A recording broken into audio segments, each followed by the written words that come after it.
to be 8 of us, and my thought process that we would kind of talk about where we are in our day and how we're feeling as we're entering the meeting. I don't know if that's appropriate now, if we have so many people. That might be not the right way to move. What is your feeling about that, Aaron? I mean, we just keep discussion to the committee members and the administration, and yep. You know, if we want to take some input later, maybe we could do that, just to keep things focused. Okay, so what we're going to do is think about it in terms of moving through the meeting with the committee members as participants, and then we have people that are on the sidelines, kind of watching until the end, and then we'll wait there. Is that a good way to go about it? Sure. Can I just ask a clarifying question? We have Frank and Nicole on Zoom also? Yep. Okay, and then a handful of other people? Let's see, 1, 2, 3, 4, 5, 6 other people. In the room with you? No, on Zoom, plus the folks in the room. Okay, great. So I'll just ask that everybody keep their microphones off during, you know, as we kind of move around, so that we don't have a lot of feedback. I'll start by sharing my screen.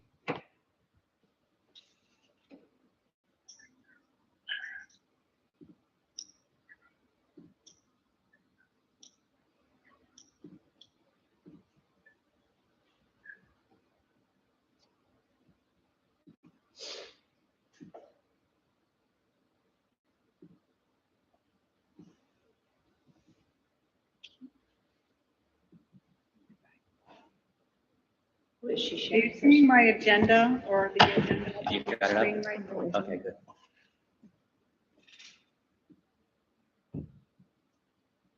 Can somebody give me a thumbs up if you're seeing the agenda? We can see it, yep. Awesome, great. So we're going to start out with a check-in process. As I just briefly said, we're going to talk about the process of creating the questions and actually agreeing upon the questions. We're going to have a discussion about what constitutes an effective strategic plan. I asked you to look at those articles and examples, and if you possibly had time to do that, that would be wonderful. We could have a brief discussion about that. And my intention there is that we begin to create in our minds what we want or what you want for a strategic plan, what your outcome is. And that's going to be a gradual process of kind of building that and then creating that. Then we'll move into choosing the questions for the stakeholder survey, and then a plan for survey distribution. So we discussed a little bit briefly about having the survey be available both electronically and on paper. So we'll talk a little bit about that. And then we're going to look ahead to the community meeting, perhaps throw out some ideas for that. Questions, common understandings, and then what our next steps are, and then we'll close out. Any questions about the agenda before we move forward? All righty. So here's our check-in. So I just wanted to kind of bounce around the room and a quick whip around and just answer the question, how was your day? So I'll start. This little wheel is going to help us to kind of identify our my day was extremely busy today. I have different projects, a lot going on, a lot of different irons in the fire. So it's kind of like bouncing from one thing to the next. So I am feeling a bit tired, I guess, and also I am also feeling hopeful and thankful that I have so many opportunities, and that I am able to work with you all and able to work with some other people, and hopefully be of service. So why don't we, if it's okay, I'll just kind of call on those of you who are, well, let me make sure that I know who's who here. If I call on you, would that be okay if I just kind of call your name? Sure. Why don't I start with Frank? How was your day, Frank, and how are you feeling? Can you move that over so we can see the wheel? A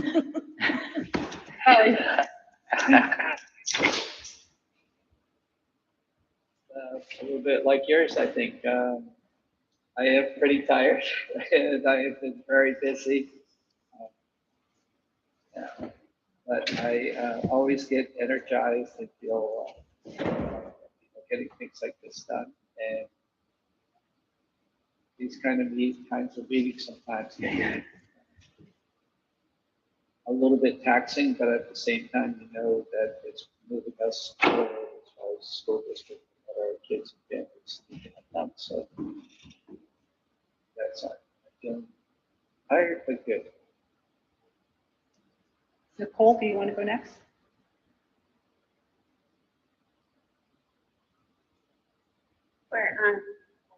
Yeah, I would say that I'm feeling busy.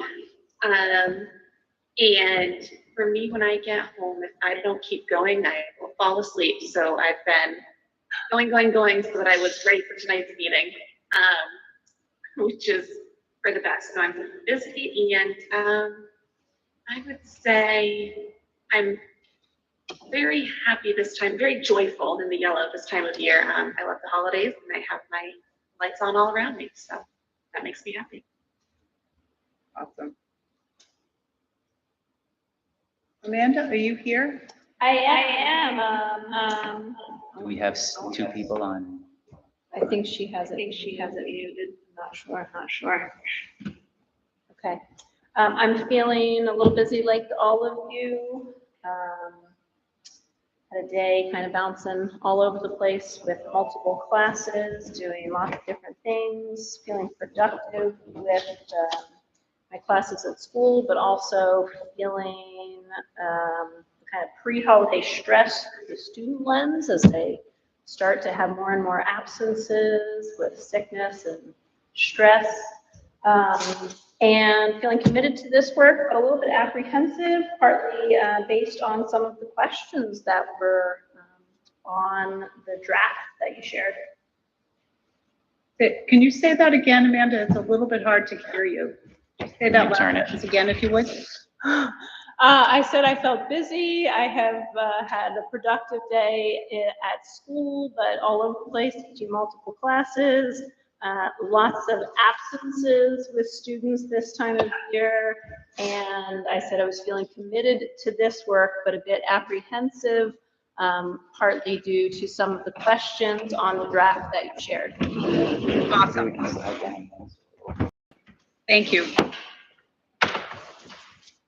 Beth?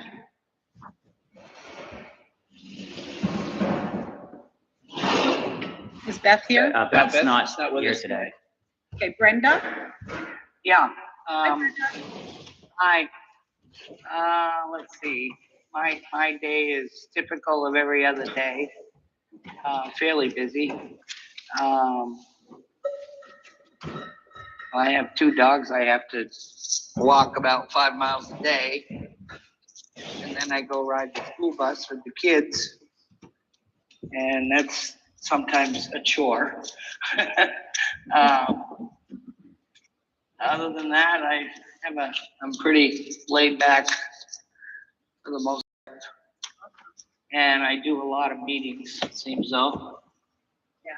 Between this one and the zoning board and attending a few other ones that I can get to. That's about it. Good work. Thank you, Brenda. Is Jan here? Hi, Jan. Hi, how are you today? Great. I'm fine. I had a great day. Nice. Awesome. So you're feeling good. Right. All right. Did I get everybody on the committee? Well, you Sam. could, yep, you need to. Go ahead, Sam. Oh, Aaron, sorry. Go ahead. All right, I'm gonna go first. Samantha, feeling good, busy, busy at home. I work from home with a toddler all day, so this is a nice little break. And yeah, Great. Thank you, Samantha. Sorry for leaving you out. Aaron? that's okay. Yeah, if I had to choose one from the wheel here, I would probably go with content.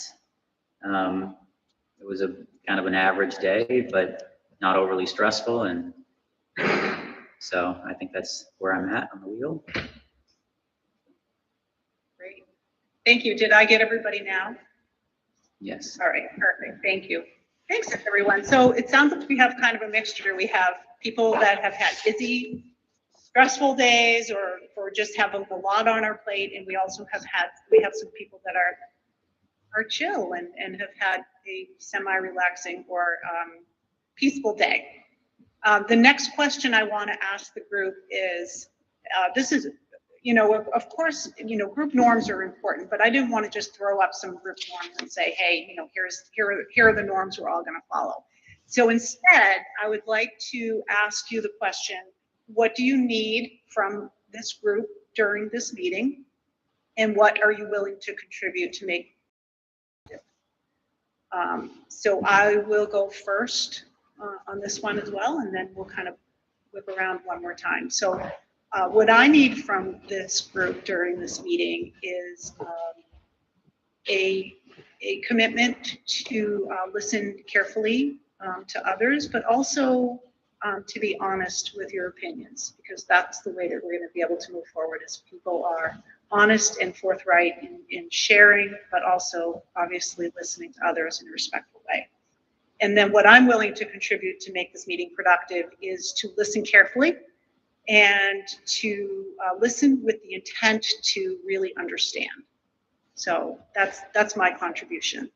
I guess let's start the opposite way. Do you mind if we start with you, Aaron? Sure.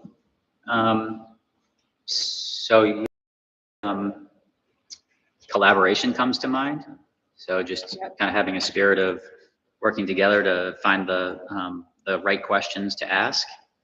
And, as far as what I'll active and just open to thoughts and, like you said, keep an open mind. So.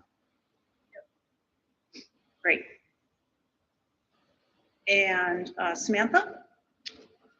I think we'll need guidance from you, Lynn.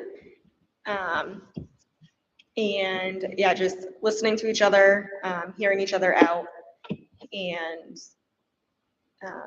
contributing thoughts throughout the process. Great. And I'm just going to work my way up the list here. Nicole? I appreciate productivity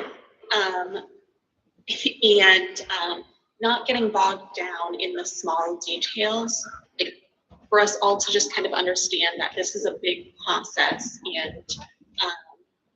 and those small kinks might work themselves out in given a time.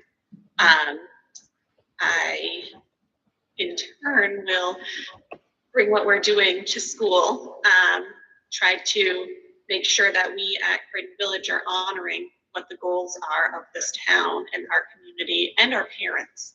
And so I will work really hard to do that. And I also will try to be very patient, because I understand that not everybody is as interested in that quick productivity as I am. Quick girl. Okay, thank you. Jan? I have to agree with Karen. I mean, I think we should work together and get through these questions tonight and get the survey out. That's the plan. Okay, so get ready to it. Yeah. All right, sounds good. Anything else, Jen? Nope. All right. I'm going to do my best to be a good listener. Community process, I see myself as a resource, and I will give my knowledge, my guidance as I can. Try not to push my own personal viewpoints too much. Anything else from you, Frank? Good. I just need from other people, I need others to be, just honest and open, and not to be judgmental of others, to accept that people have different opinions, and that's fine.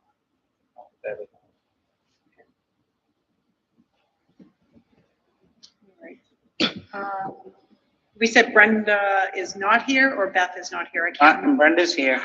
Okay, Brenda, you're up. Okay, we just need to find common ground, listen and consider to all ideas, come up with plans that are beneficial to the children's education in Croydon.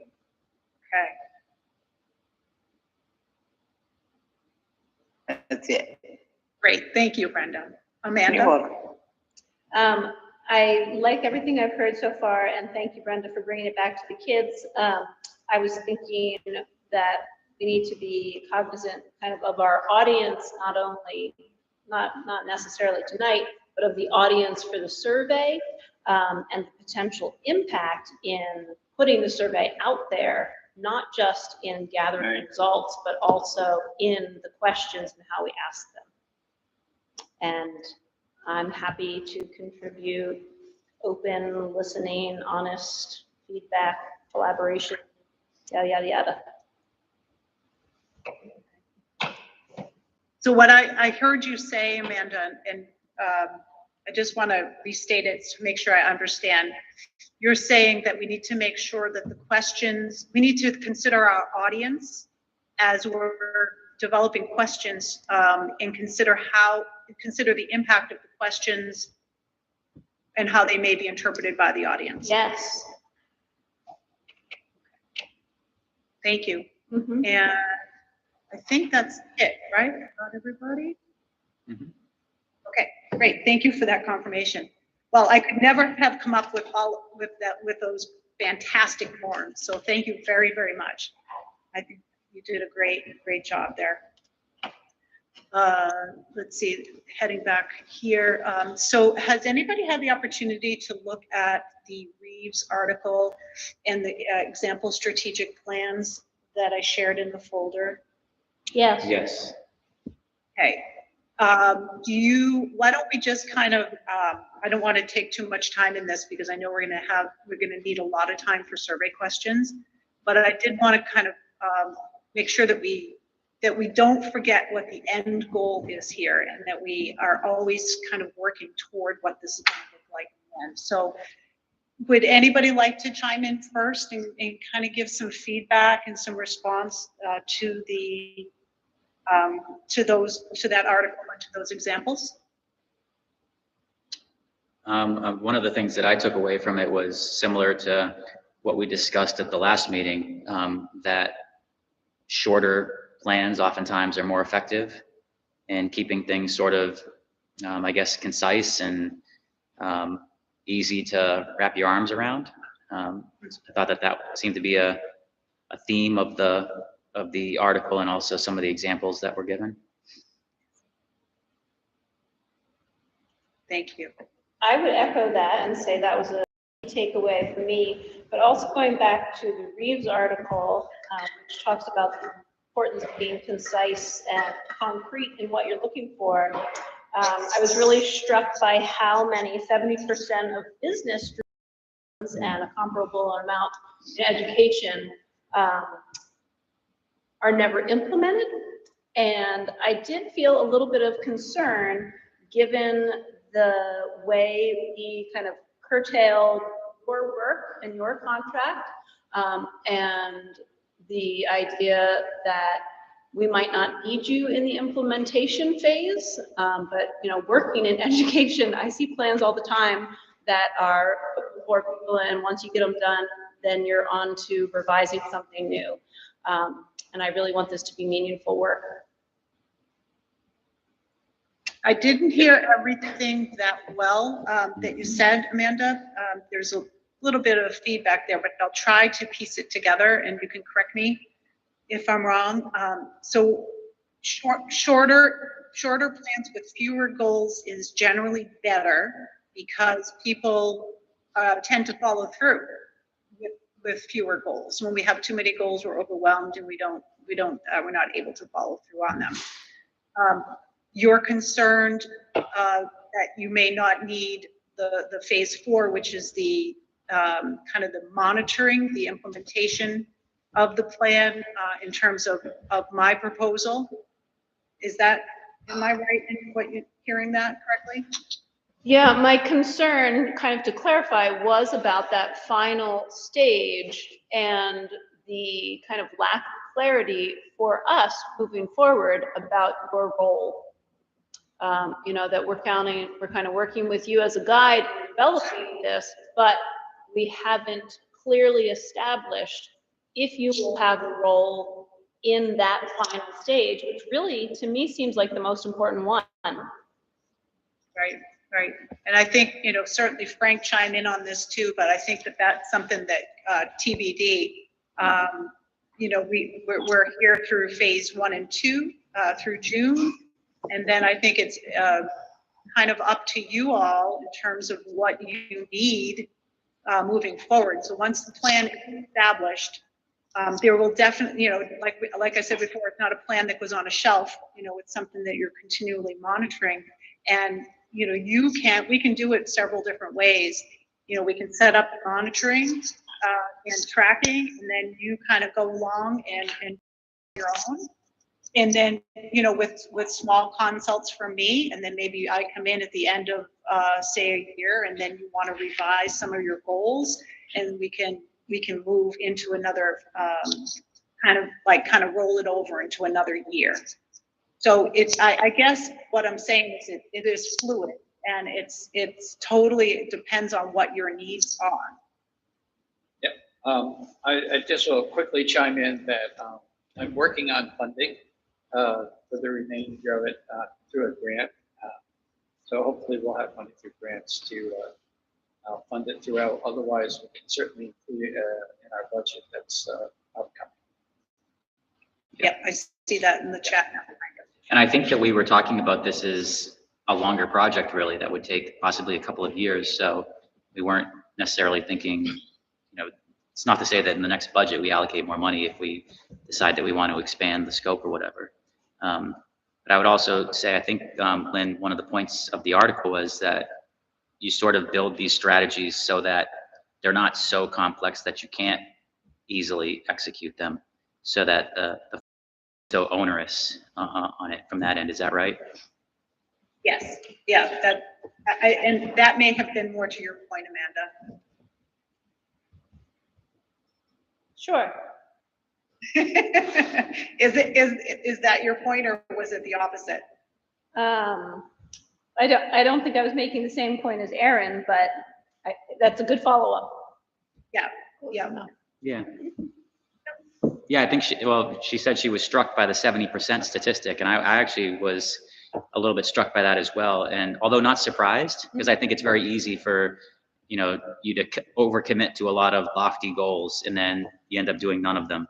So Right. sort of take it as a cautionary warning to just be careful on what we're committing ourselves to. Right. Exactly. I mean, I think the same is true in our personal lives, right? If you have, you know, New Year's Eve comes around and boy, you know, you're just going to do all these things, right? I'm going to get healthy. I'm going to get strong. I'm going to exercise. I'm going to eat perfectly. And you wind up doing none of them. So it's always better to focus on true. things and do them well. Focus on a few things and do them well. So. All right. Anything else from the articles or the examples?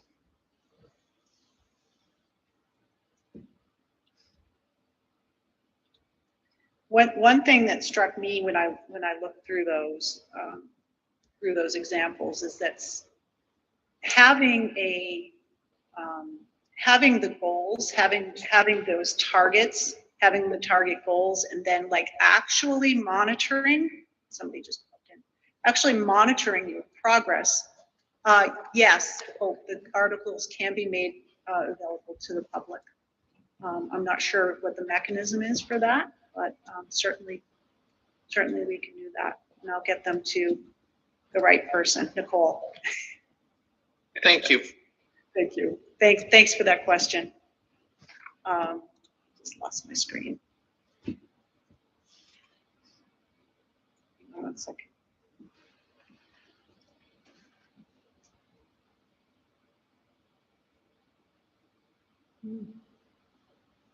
All right, sorry about that.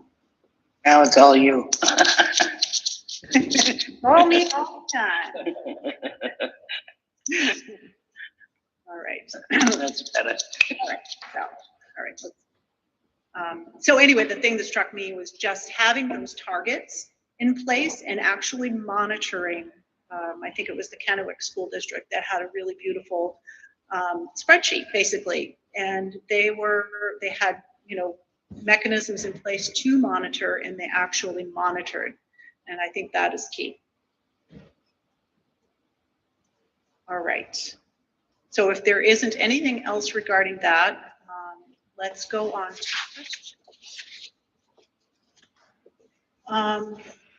So what I want to say, before we go on to questions, I want to ask what process we should use to create questions. Should we go by majority vote? Should we make sure it's unanimous, or should we do something else?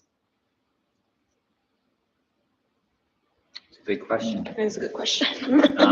What have you done in previous engagements like this? Or has it been just a big mix? Pardon? What have you done in previous engagements, or is it generally sort of a mixed bag of what people prefer and what works? I think it's a mixed bag. It depends on how people feel. So it really depends on you. So how would you feel as a group? Would you feel most comfortable? Is majority okay, or is it important for you to have a unanimous decision? I mean, Or maybe there's something else that I haven't thought of. the nice thing about unanimous, and I'm not saying we should do it, is that you get 100% buy-in, of course, but it just will take forever and be really difficult. That said, we have on the committee, I know conceivably, like, different people representing different aspects of the community. So I wonder if there's some sort of hybrid, maybe not like 51% majority, but like a 2/3 or 3/4 or something, just to make sure that all Well, of those. Are there 5 of us who would be voting? Yeah, who can vote on I mean, these? So the 4 of us. Yeah, that's a good Brenda. question too. So could we go with 4/5 majority with a potential, like, strong veto? It's like I've encountered leaders use a fist to 5 method where, like, one person thoroughly objects, you need to come back to discussion, So if I don't feel great about a question, maybe I wouldn't vote for it, but if I don't hate it, I wouldn't necessarily veto it, you know what I mean? So sometimes in groups that I've worked with, we've used just a simple thumb tool to see where we stand around consensus. Because, some questions are going to be very easy. Everybody will say, yeah, we should know that. So you can, when you look at it, thumbs up, thumbs down, or thumb sideways. Sideways thumb means I'm not sure, I need to know more information. If somebody puts their thumb down, then we need to stop and ask them, why would you not want this question? And what is your concern? And see if we can solve that concern and get them at least to a thumb sideways. It's kind of a consensus thing. But I think my feeling is from, our check-in, when we talked about what do we need tonight, I think we talked about trying to be understanding and tolerant of other people's needs. And there may be some questions that we're not particularly happy about ourselves, but there's somebody else in the community that they need to have answered. So to remember that these are guiding questions, they're not determinative. They're not saying this is what we'll do. So there's to give us information. Is there a reason we can't use all the questions? Well, there was some overlap on a lot of them. I mean, if people took the time to turn them in. Right. Well, there's no reason why we can't use all the questions, and certainly if you all think that, all of the questions should be included, that's totally fine if you want to do that. I would say that in general, it's better to have fewer questions than it is to have many questions, just in terms of, People getting lost in the questions. of the survey. And also when you have fewer questions, it really forces you to think about, okay, what's really important here. And it kind of just forces you to really get to the heart of the matter. So that would be my recommendation. Go ahead. Would be that maybe we go through, and if we have consensus quickly, then we know. And if there's some that we have some good question marks on, we can always come back to those, because when we see more questions, you might say, oh, you know what, that's kind of like what I was thinking for that one that we couldn't figure out, and go from there. So it might be beneficial to just kind of where we start and then come back to those difficult ones. Does that sound good to everybody? Yeah. Sure. Can I ask? Combination of what Frank said and what Nicole said. Any other thoughts on that? I just wanted to clarify, looking at the document, we have it divided into the team questions and the proposed items. And I think I was mixing it up when I first looked at it. The team questions are what we submitted, and the proposed items are your revision that you're now suggesting for the survey. Is that correct? Yeah, so my goal, what I did is I took everybody's questions and I tried to collate them and to put them into categories and to try to really get at the essence of what people's questions were. So, and to put it that has like a gradient of responses rather than a yes or a no or an open-ended question. And the reason for that is to be able to quantify the responses and to really maybe get at some of the subtleties of it. But in no way are my proposed items better or written in stone in any way. They're simply a proposal. So if you say nope, we don't want it written that way. We want it written as indicated initially. That's fine too. So again, I'm just here to, try to help clarify and try to guide. So, ultimately it's up to you. Okay. Does that answer your question, Amanda? Yes. Or your concern? Yes. Okay. So, any other thoughts about the process before I put the actual document up on the screen?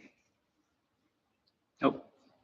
Okay, so we're good with maybe thumbs up, thumbs down, thumbs in the middle, and then anything that's super questionable, kind of leaving till maybe coming back around. Okay. All right, I'm going to put the link in the chat for you so that you can look at the document, and you may have it in front of you too. Other copies that these guys can look at, since they don't have a screen to see. I can ask Chris. I wrote all over mine. Let's figure out which ones we want. All right, that is in the chat for you all. And then I'm going to see if I can put it up on the screen for you too.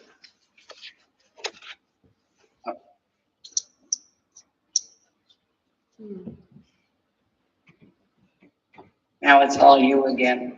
Yep. I love it when you tell me that. All right, so here we are.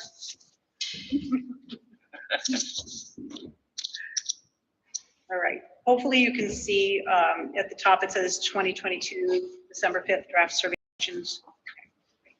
All right, so I'm going to move you all over here, and I'm going to be looking at my second screen. So if I appear not to be looking at you, it's because I'm looking at the screen beside me. So I added a goal of the survey because I think that's going to help to clarify and help to focus the work, to gather stakeholders' perspective about the current and future direction for Croydon School District.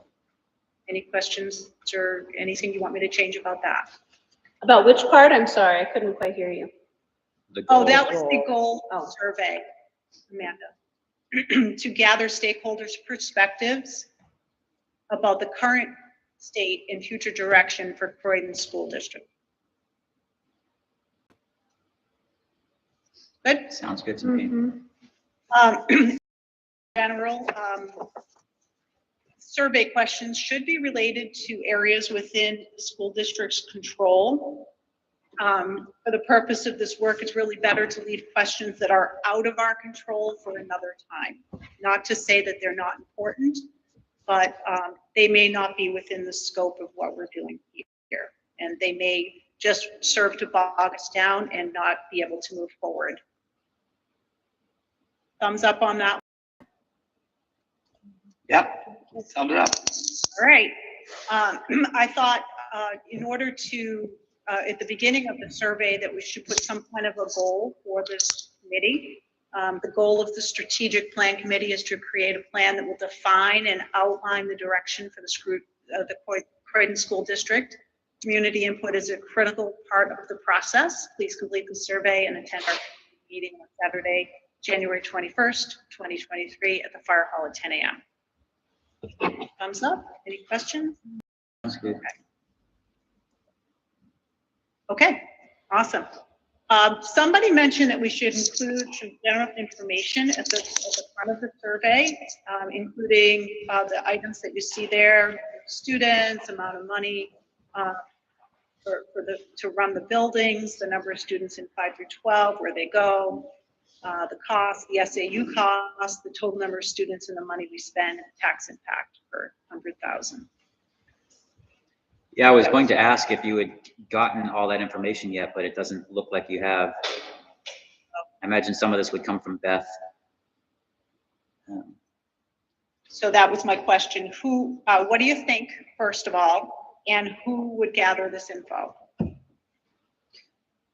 Yeah, I think it's actually fairly easy to get all of this information. And actually, as we've just gotten our last tuition bill, I think, from Sunapee, so we know all of the actual numbers of kids who are there, what grades.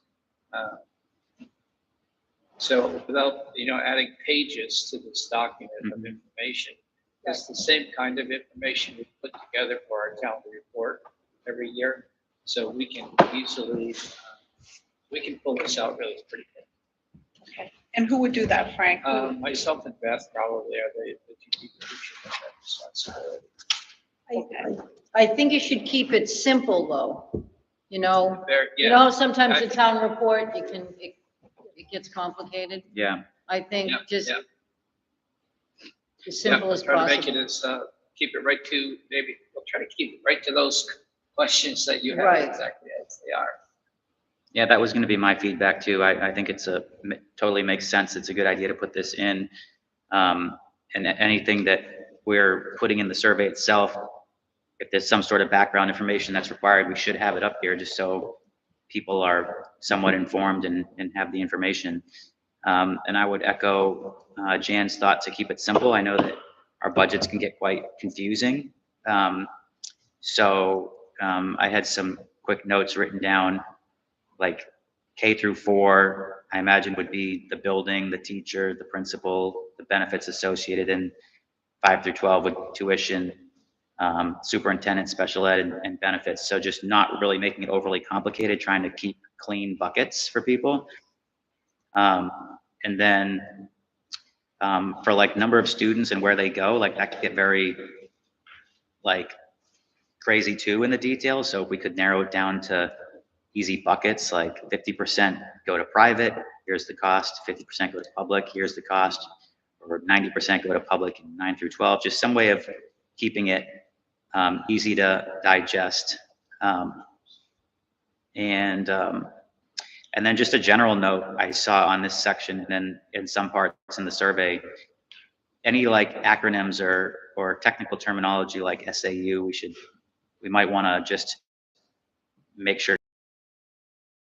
So we should be using language that's easy to understand. Like that could simply be administrative costs or the district costs or whatever. Looking at this, I think it would be really helpful to see what our questions are and the direction that we're going to know exactly what is general information that is needed to be able to successfully answer this survey. Mhm. Because like all of these numbers and specific breakdowns of where students are going and things, I'm just wondering where, like how much we're attacking that in the actual question. That's the overall focus. Yes. So how this information is going to kind of feed into the survey or help the participants of the survey to answer the questions. Right. How they perceive it. Yeah. Right, that would be very helpful for me as I go through. All right, anything else about general information?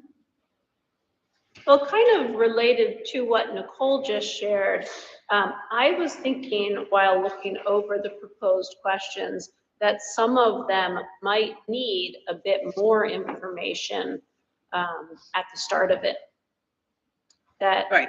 wouldn't fit in the general information. I think it's important that, as we go through these questions, Amanda, that we're cognizant of that and just jot down like, oh, that means we need to make sure we explain X, Y, and Z to be able to successfully answer that question. So yeah, that's exactly what I was thinking too. Like, let's make sure what we're saying in the beginning is addressed in the actual questions. Right. Yeah, I think that makes sense. I mean, I had some notes here, like, for example, if we put in the question about what to do with the white building, we might want to put in here, like, the white building will need replacing by whatever the year is that we've determined that its useful life takes us to.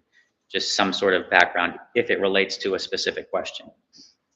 Yep, and you're suggesting maybe, Erin, that gets put into the general information or that gets put in with the question? I guess either way. I guess either way it could work, as long as they've got that background. But to Nicole's and Amanda's points, if if we don't ask any questions about the white building, then I don't think it makes sense to put that in. Right. Okay. Demographics, did I miss anything there? The demographic piece? I had one question to put in there. Are you a taxpayer? Just a yes or no question. Who is this? That was Jan. Oh, Jan, Oh, hi, Jan. on the demographic page. Okay, And could we put taxpayer instead of community member? Or both. Well, I think Well, there might be no, because I overlap. want, there's. Just put either or. Or you're suggesting it would be a Put separate community question? member and or taxpayer in the same sentence. But if you don't pay taxes, why are you taking the survey? I think that's Because you the might point. be renting Oh. and there's a lot of people that rent in town, so Yep. I just, just to. Yep, that makes sense. so is it So okay? my, Go ahead. I was just wondering, like when I think about what's your role, how we might tease out that information when we get answers to questions. And so I just wonder, taxpayer versus not, again, like what is the meaning behind that, I guess? Well, I would say if you're a taxpayer, you're concerned about the tax rate. More so than if you're a renter, maybe? Although rent goes up if the taxes go up, so it was just a question that somebody had mentioned to me to put in here, and I said I would. What does the group think? I think it would be For us appropriate to have know both whether of they're them. taxpayers? I think that's Yeah. a little bit irrelevant. This is Brenda speaking. I think a renter, the children in the school have as much say as anybody else in town that pays taxes.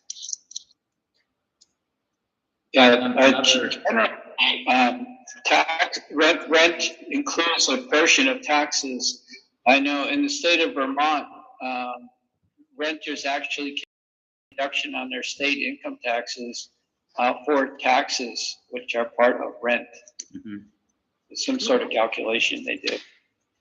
I mean, maybe the question is, and oftentimes people will put this sort of thing into surveys just to, I guess, weed out any anomalous responses, but simply, are you a resident of Croydon? You know, Yeah, that's a Um, better way to put it, because the other way, I think the parents, renting parents might think that their opinion doesn't matter as much as a taxpayer. You know what I'm saying?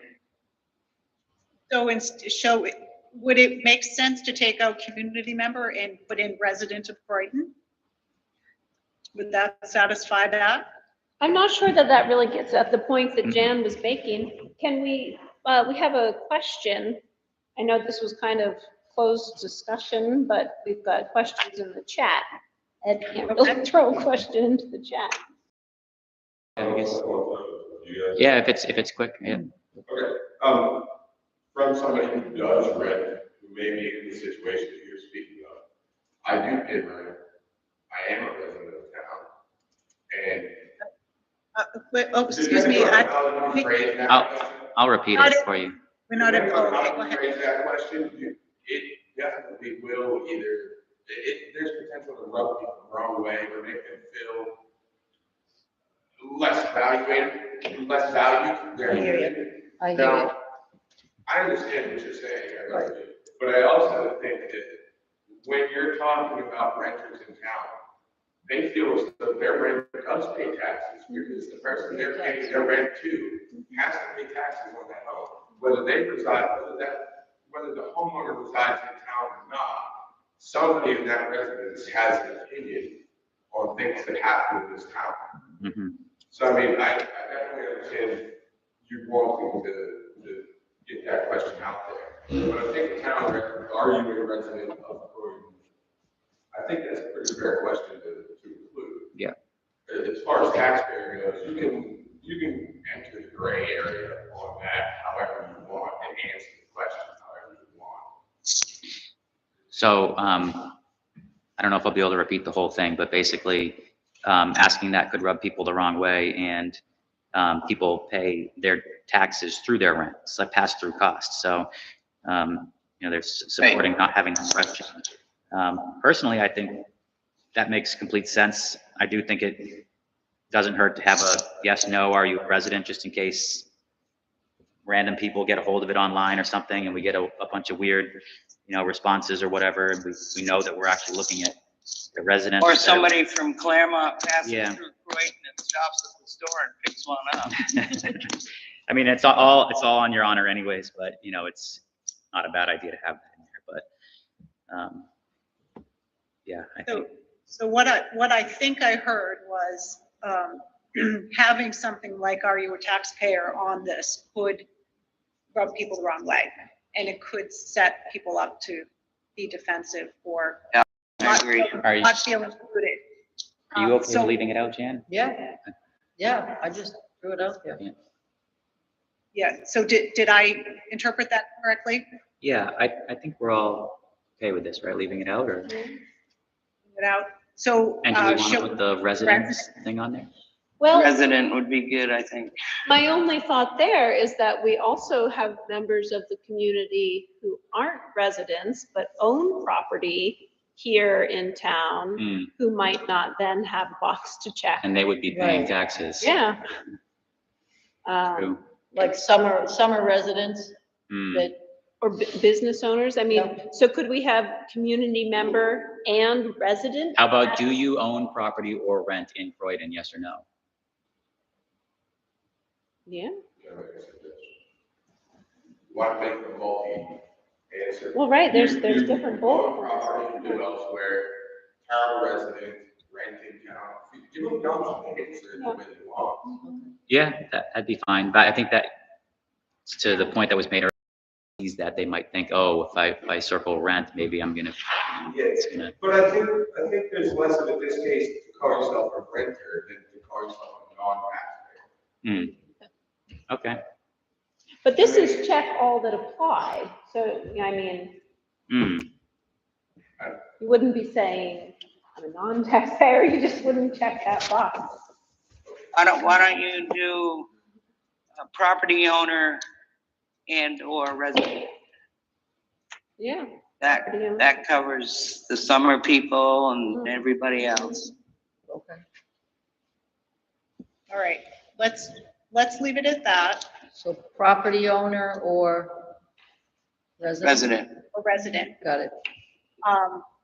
I think that's probably a good way to approach that. We can always revisit that, but let's move on. Yeah.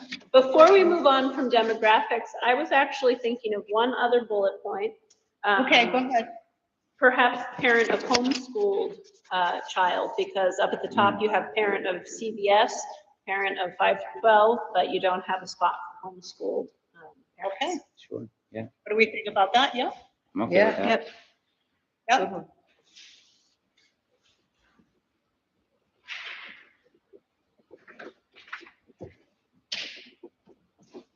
Okay, good catch. All right. Shall we move on to facilities? Yep, sure. Okay, so let's do this. So as Amanda said a little bit earlier, the team questions are the kind of the raw questions that I collected from everybody. I took those questions and I tried to take questions that were similar and try to create, one proposed item. I did set it up again to be a gradient. And so I'd like you to just take a look at what we have. Some of the questions, for example, in facilities in number 4, I didn't include that in the proposed item because I had some questions about that. And I thought maybe other people might too. So that's kind of an open for discussion question. So what I'd like you to do is look at what's there and leave out number 4 for right now. And let's see if we can agree on the other items. My general thought on this page was that it seemed a little bit confusing to me because there's multiple questions on, there seemed to be some overlap between the questions. Like one talks about big white, one talks about little red, and then the next one talks about little red and big white. So I wondered if it simplified into a question about big white and a question about little red. Sure. That was, I don't know if people had the same thought on that, but. Does anybody need some time to look this over before we have a discussion? Do we need a few minutes? Well, when you have on your proposed item, item 1 and 2, you have strongly agree, blah, blah, blah. How would you do that with question 1 or 2? I'll show you. I mean, Oh, yeah. Are you able to see the example of the survey item? Yeah. It would be a grid, so each one with its own. Like on the eyeball. Yeah, there you go. Then everybody can see what you're talking about. Yep. So it would be one question with regard to big white, for example, and then there would be items underneath it, and then people would be able to choose. Gotcha, okay. And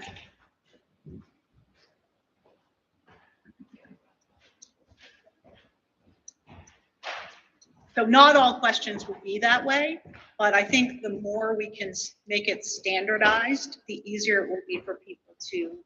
Right. Yeah,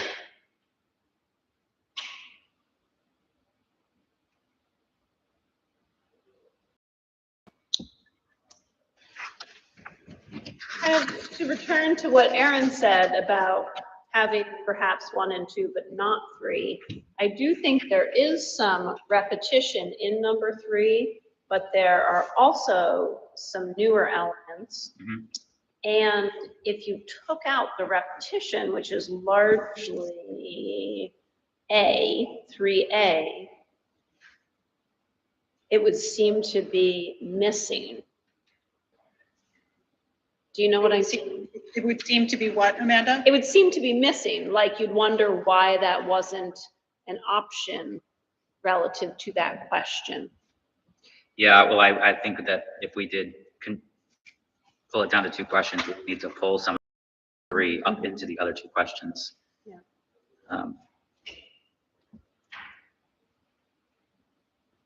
Well, maybe we go one by one, we just see if we can get there. So So So like maybe our second graders are a little lost because in regard to Big White, just a heads up that our second graders are also in Big White. oh, sorry about that.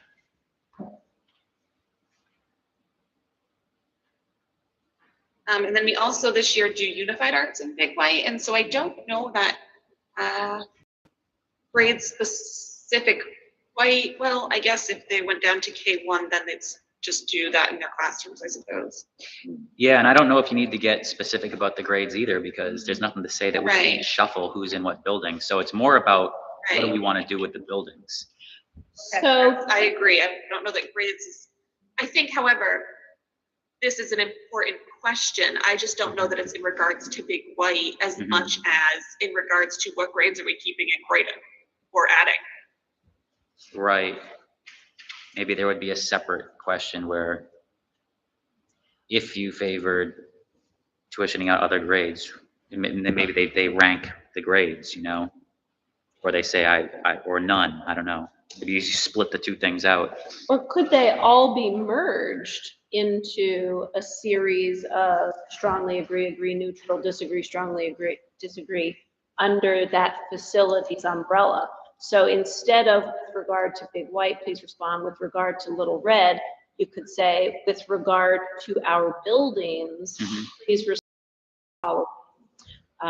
K through 4 stays in Croydon regardless of the cost. All K through 4 should stay in Croydon only if it's cost effective. Kind of along that line, where, Instead of dividing them separately. yeah, instead of dividing them into 3 separate questions, try to merge them into one big section. I wonder, Amanda, if people have different feelings. The feeling that I got was there's some connection to Little Red in Mhm. terms of history and community, whereas there may not be such a connection with Big White. So people may feel like, you know, a real strong connection to Little Red. So that's why I was thinking that it'd be better to separate those things out. What do you think about that? Or you could put back in the question on, is it important to you that the one-room schoolhouse be kept in service Right. as a school? And then Right. that's its own standalone question, and the rest is all your, you know, questions about which grades, do we build a new school if we run out of space, do we rent? And so on and so forth. Yeah. Because I agree, that is an important thing that you hear mentioned quite often. So what you're suggesting is taking out it is important that the one-room schoolhouse be kept in service as a school, and then combining the rest together under another item. Yeah, well, adding 2 in, because I don't think you had it in your actual proposed items. Yeah, the team question number 2, keep that. And you could also make that one along your spectrum. Strongly agree to strongly disagree. For this one right here, right, Erin? Yes. Yeah. Oh, was that in there before? Mm-hmm. Oh, yeah, I see. Yep. Sorry, I see what you're saying. Yeah, so you extract that one and make its own. Okay. Um, So if we take that out, what about the preschool one? Should that be extracted as well? I felt like that one was out of place here, to be a little honest. Like, I felt like that was more of a sort of curriculum and teaching question. Like, should we be bringing in preschool? Okay. Well, I think that part of facilities was wondering, like, how are we going to use these facilities? And so, you know, I'm just thinking about looking at this, and I totally get your point that there's a clear distinction between, and I'm sorry, between the red building and the white building. Mhm. And, but I don't know that it's because of grades. It's because of the historical value of the building. Yeah. So when I look at this, it feels very grade focused as opposed to building focused. And so I think that when you just move, that you're moving right now, I think that's an important question, and it's potentially a part of the gradient, but I don't think that, in regards to Big White, second, third, and fourth graders should stay. It's not, has to do with anything. It has to do with should second, third, and fourth stay. Okay. So, I mean, should we just kind of rebuild a question here from, just start a new one and have it be when either of our buildings need replacing or we, underneath that, we just have a list of options. Yeah. And let's remove all to specific grades and keep it focused on rent somewhere else, build a new school, tuition out, all those options. And then have a specific line also, no matter what happens, we want to keep Little Red as functioning in some capacity as a school so that people have a chance to weigh in on that. So it Well, looks, the thing with keeping Little Red functioning also is if we don't keep it functioning, you're gonna have to pay a lot of money to upgrade that building before you can use it again for the same thing. Maybe, I don't- Explain that, Brenda. Say you got $200,000 worth of repairs that need to be done before you can reopen that school. So she's Or saying it has to maybe- stay running. maybe, yes, it has to And stay so that running. would be important to put in the general information at the Oh, I beginning, like see. you're talking about Well- when they're Right. Amanda and I were saying we should jot things down. I don't know if that's the We can case jot down. though, because when that guy came in to give us a report on that last year, he said that it was only if you were gonna make structural changes to the building And that you'd have to bring the whole building up to code. But if you close it. and Exactly. Open it. That's what I'm trying to say. But you could maybe And keep it that, as that like could be office. quite expensive to do. So if you don't leave it open to some type of school, even if it's K through 2, Right. Or even if it's Just in preschool, Croydon. 3 and 4. Age three. yeah. Well, I think the importance of the question though is to gauge people's thoughts on that building, right? And how attached they are to it, really. Well, most of us already know that. Do we? I don't know. That's the point of the survey, right? Might be. it's been asked. I think everybody's attached to Little Red, but the bottom line is when it comes to the point that it needs major work, you're gonna have to bring it to code, and to bring it to code, you're gonna destroy it. It's not gonna be Little Red anymore, it'll be Big Blue, you know? That's But just. if the I way it take is. question number 1 on team questions and I move it over to proposed items, would that make sense?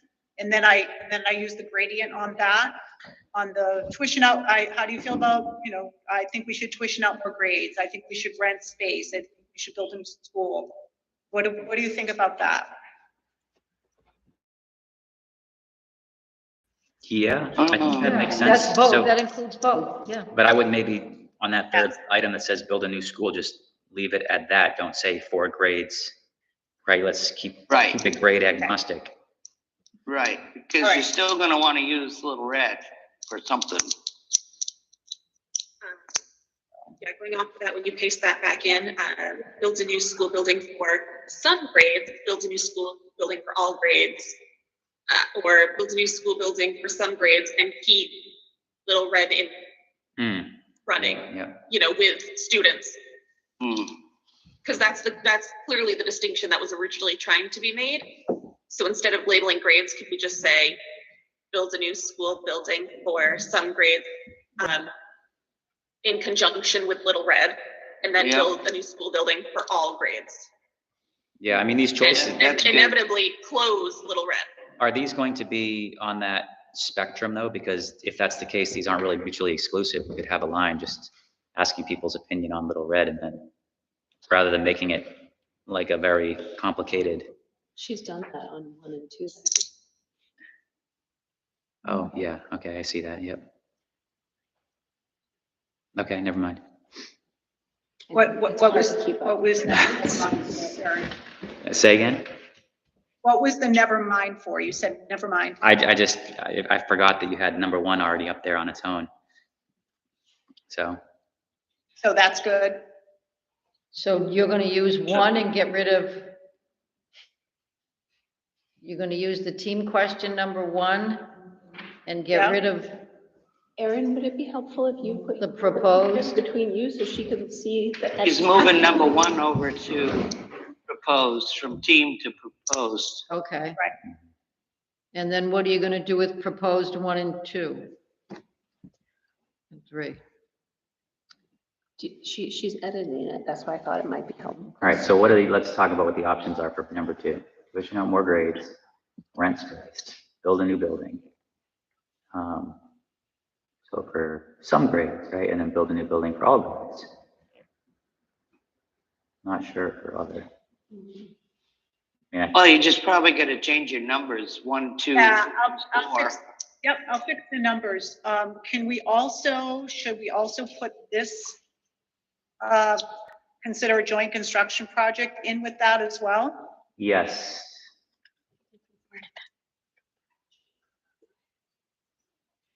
And I'm still thinking that this can be on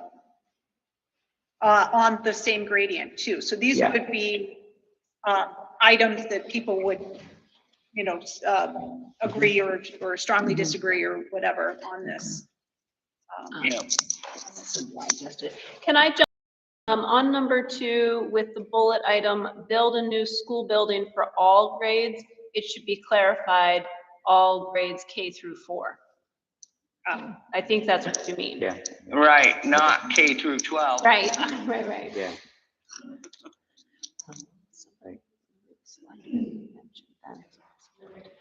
They want to move town office. Right, or just 4 grades, K through 4. Actually, I guess that makes sense. Split hairs. Okay. And then do we need the other questions still? So is it important for you to know whether, how people feel about students staying in Croydon, regardless of the cost? Is that something that's important? Yes. I think. But rather than being grade specific, should we just call it students?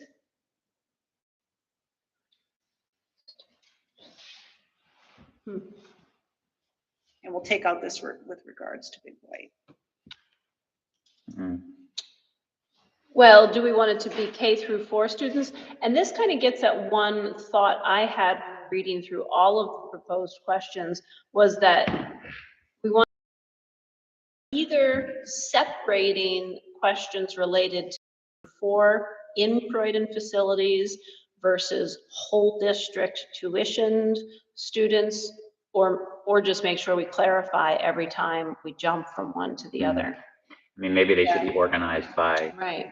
by that, because I think there was a page that was actually had as the title, the school choice program, so maybe there's a page that's just K through 4. Right. I think that would be Yeah. amazing. So maybe this should be facilities. Okay. Like, yeah, K through 4. I mean, it's the only facilities that we have, so. Right, but just to be clear. And I might even say, going back Elementary to as opposed to K through, because we were talking about potentially adding grades. So elementary, or Croydon Croydon Elementary. facilities. It's CVS, really. It's Croydon Village School. Facilities for Croydon Village School. okay. Yeah, Croydon Village School.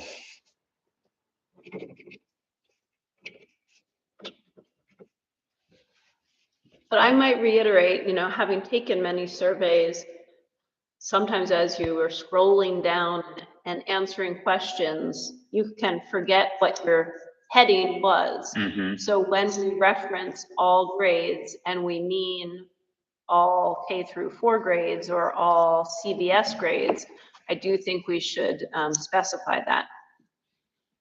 Yes. I think it's sort of included in the questions though, because you're asking about the one-room schoolhouse, or you're asking about Little Red and Big White. We should make it a point that that's always in there somehow. Yeah. If you all elementary grades, looking at number 2, build a new school building for all grades K to 4. Again, it could be more. So build a new school building for all elementary grades. What do we think about that? Good? Like K through 8, you mean, Nicole? You know, there's potential that we add preschool or that we keep fifth grade here. Not saying any of these are happening, but later in the survey, we're asking those kinds of questions. So I don't want to limit K to 4. If we say elementary grades, then we can allow various to be added or changed. That sounds reasonable.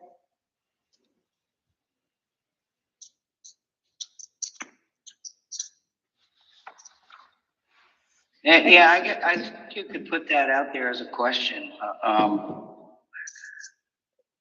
course, when it came down to the time to actually do something, we'd have to compare costs to what we're paying to tuition Yeah. the bigger kids as opposed to making a bigger building. I don't even know that you need the 4 all elementary. You just say, build a new school. I mean, it could include anything, right? If you're gonna build a new school, maybe at the time you could say, heck, let's bring all of them, you know, if we're gonna do it. So it just Right. Well, we all have to assesses win the people's lottery. opinion on whether they want to. It kind of But it assesses, is, I guess what I'm saying is we're trying to assess people's opinion on whether or not we should build a new school. And then, I think if that Which- was the majority is yes, build a new school, we would then need a survey. you're of, right, okay, let's dig into that. then that becomes its own Exactly. project when Right. you get to that point. So So- should we take out for all elementary grades and just leave at build a new school? That's what I would say, because it's, why make What it is so limiting, you know, just see if people would like a new school here. What's everyone else think about that? Take out for all elementary grades? Just leave it as build a new school building? Thanks for the Yeah. thumbs up. And, Anybody have any objection to that, I should say? I I want to mean, switch back to the way this question is posed, or this number 2. It says, when existing buildings, red might become too expensive to maintain. So that's making some assumptions. Right. That they will be too expensive, and I guess that's an opinion, really. So maybe it could just be rephrased, if existing buildings require significant work or replacement. Yeah, replace if, Renovation, Mhm. So if existing buildings, perfect. Replacement or costly renovation, something like that.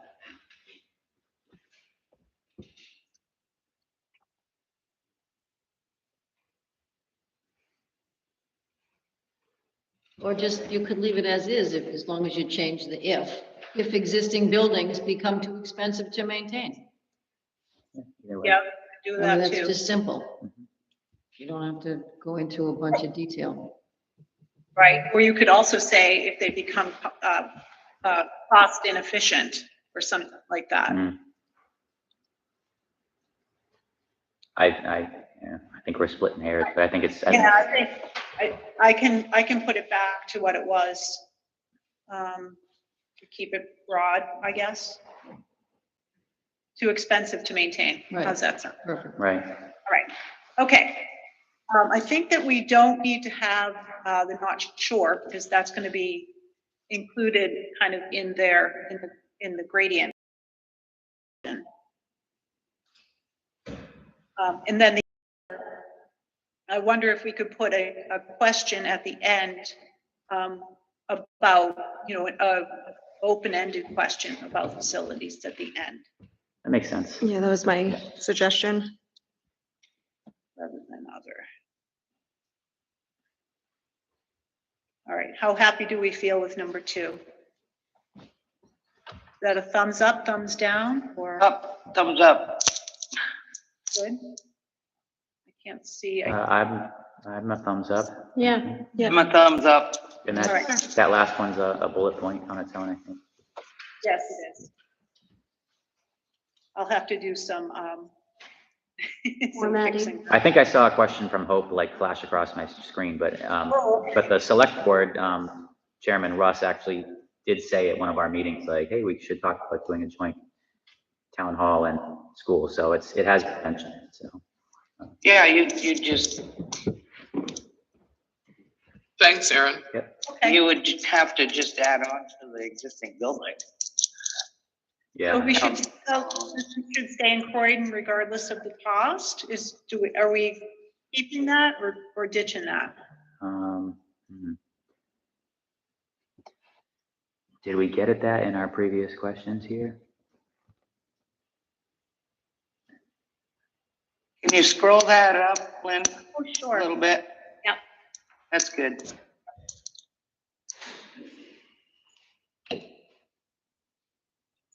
Well, again, you're splitting grades up. Yep. You know, I can you're take saying it out. second, third, okay, you know. Yep. Well, maybe this is a separate topic on just people's general opinion of the school choice program. Should it include the lower grades or, you know, it seems separate from the facilities question. I think so also because we're also becoming more multi-age oriented Mhm. rather than grade oriented. I mean, we have to talk about grades because that's what everybody is comfortable with and used to, but all of our students are in different places in all of their academics. And we're supposed to be a state that is switching to competency-based education, not grade-based education. So I don't know, that's a whole separate philosophical thing. And I don't really want to go way down that road, but sometimes when we're talking about grades 2, 3, and 4, really what we're talking about is numbers of children. Place. Mhm. Right.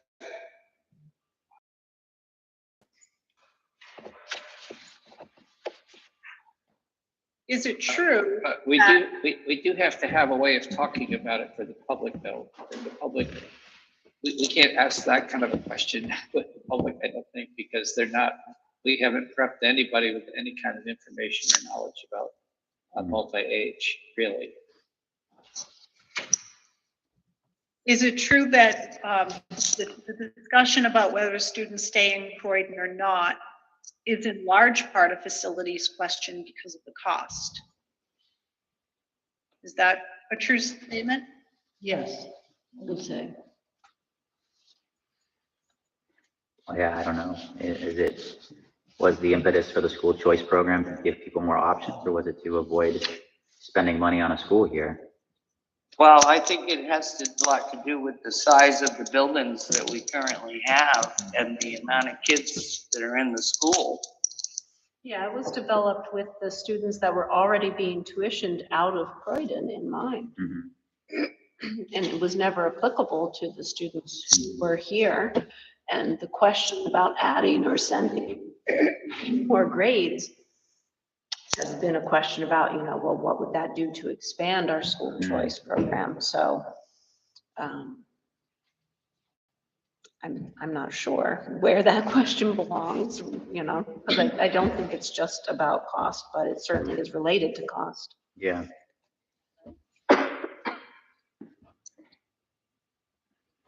Well, if we're dividing up these sections between like K through 4 and then the school choice program, maybe it belongs here. But if we're keeping all the curriculum stuff separate, maybe that's where it belongs. I don't know. I guess either way, it'd probably be fine, wherever you want to put it. In general, let's put aside the question of where it belongs. Mhm. Those important things to know. So looking at A, B, C, and D under number 2, which it wouldn't be under number 2, but just for help or reference, are those important things to know?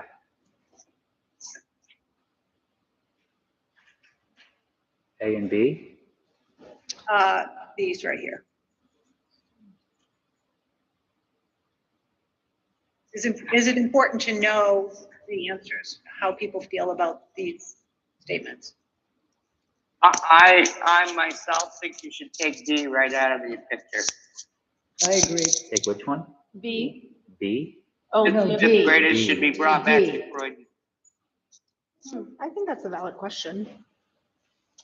Do me a huge favor, and could you go back to the top, and I just want to review what the goal of the survey really is. Yeah.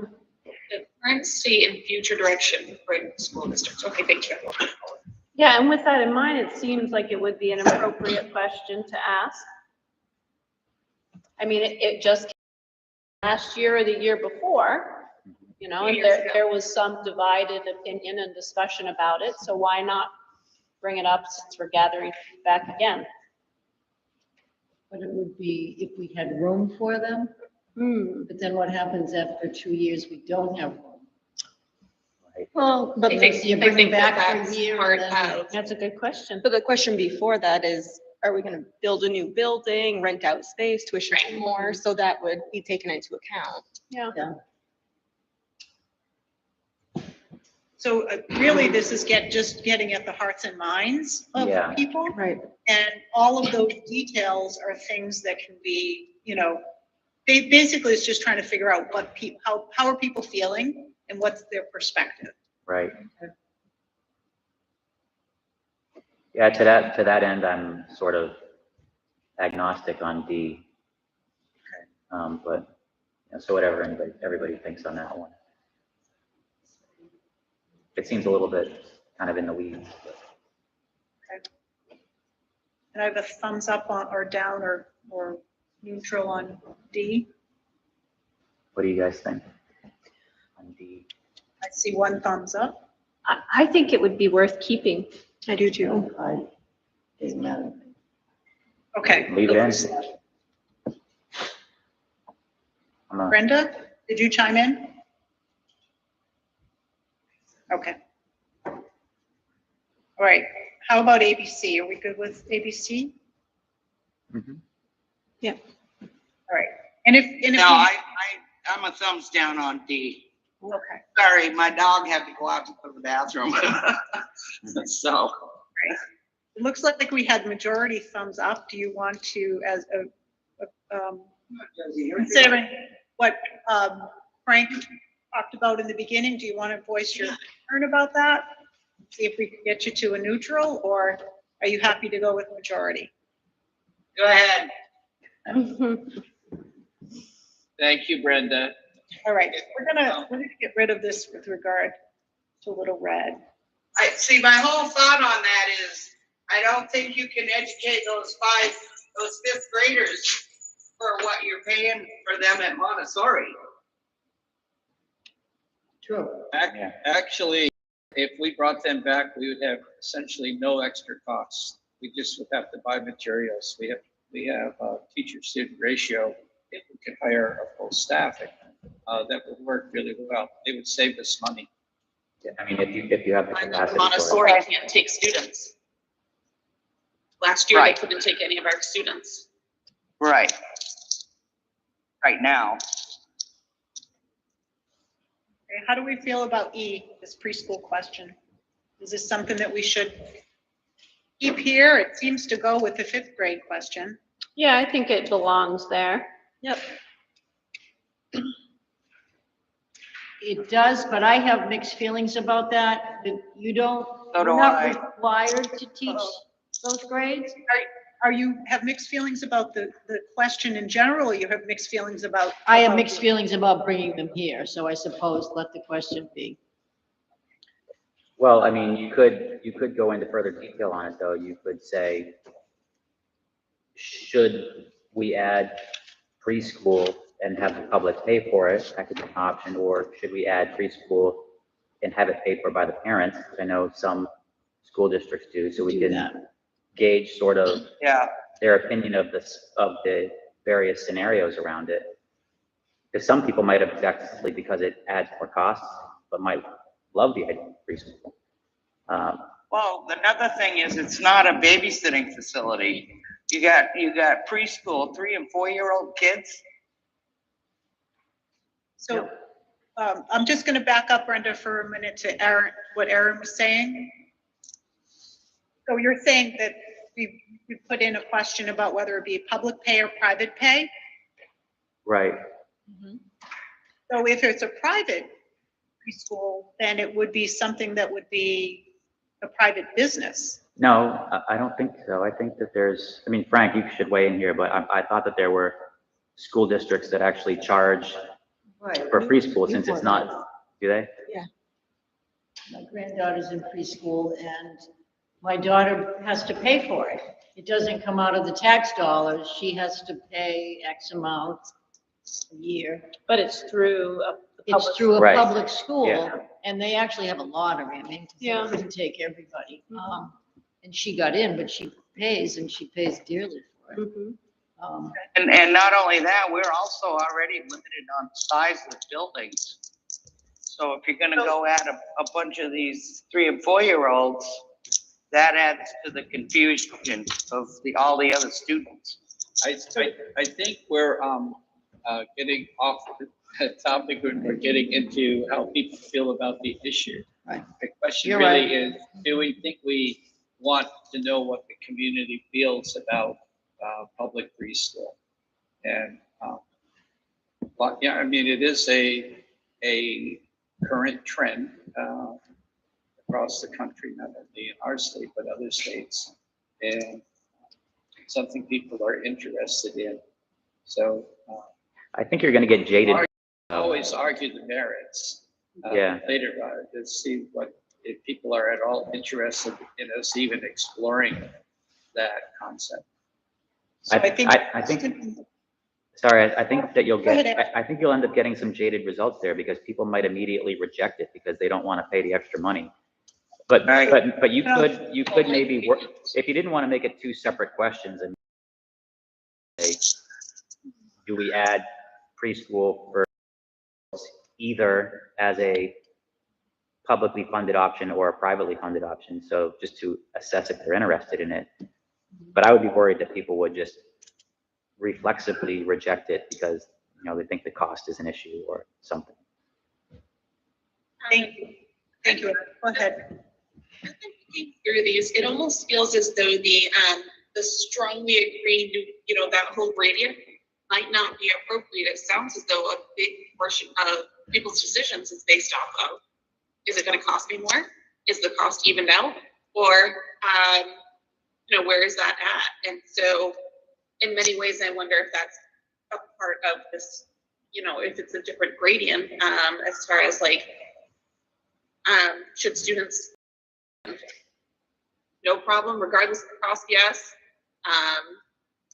If there is a cost savings, yes. If there is an expense, you know what I mean? It just seems as though this is so cost focused as opposed to my heart says keep these students here. So maybe a gradient for the preschool issue, or preschool question could be something all the way from, no, this should not be considered, to this should be considered with the possibility of parents paying for their child, to be considered as a free educational service available. I mean, not that I'm supporting any of those, but Yeah. just, with a gradient of that sort. Is that consistent with what you're suggesting, Nicole? Kind of. I kind of like that, actually. What specifically did you like, Frank? Okay, if the question is worded, would you favor having a universal preschool for 3 and 4-year-olds? Totally paid for by public dollars, partially paid for by public dollars, not paid for by public dollars, not have it at all, something like that. Mhm. Private pay or public pay. I mean, and just to throw a question to you, Frank, out there, I mean, don't we already pay if there is a student, and maybe Erin, you know this too, if there's a student with special ed needs, you know, doesn't the district pay for some children anyway? So might that, Absolutely, Would- we do. would that need to be a tiny bit of background information noted before that question? Or somehow reflected in that question? Lynn has information? It's public information, just want to say, a lot of people might not know is one of the reasons that schools in preschool is to serve children in preschool IEP. And when you do that, they have to be with typically developing children. Yeah. So what happens is the tuition that you have in preschool, unfortunately in our area, there are slots in preschools available because we lack that. Do you want to come up and speak closer so they can hear you too? Newport did that. That's why they added their preschool program. I was involved in that. And what happens is, even though it's a public school, it serves your children on IEPs, and then a quote typically developing student can come to that, and you can charge a parent's tuition. But to be honest, Newport went to just taking them because they wanted the typically developing kids in there, and it helped their own program. Yeah. But that, I don't think a lot of people that doing this survey would realize it actually saves you tons of money, and your people that already are working on special ed can do the preschoolers. So So this could be in a, like, maybe there's an asterisk or something in the general information that says that if a child has special needs, we're obligated to pay for preschool, but otherwise it's age, whatever it is, 6 and up. I would think, I mean, that it might be misplaced in the general information. Just put it right And it there. would be helpful to have it immediately before the question, because people might forget it, forget that it applies, or not think about it in the context of the question. How do we word it and keep it simple? Mm. So, you know, I would say, did you want to provide, do you not want a preschool? Do you want to provide a preschool or provide a paid preschool by the school? And I don't think you have to say, because that's not general knowledge. It is, if I have a preschool that needs to be socialized, it's going to be added to my IEP. But what I mean is to let people know that it would be overseen by the school, but it would be a paid program. so as of right now, we tuition them out. Yeah. So, And it's not easy to do right. because there aren't a lot of preschools. We don't have. May I just break in right here? I'm having a hard time hearing the conversation, and I'm also wondering if it might be a good idea, in the interest of time, to ask you to add a comment to this document.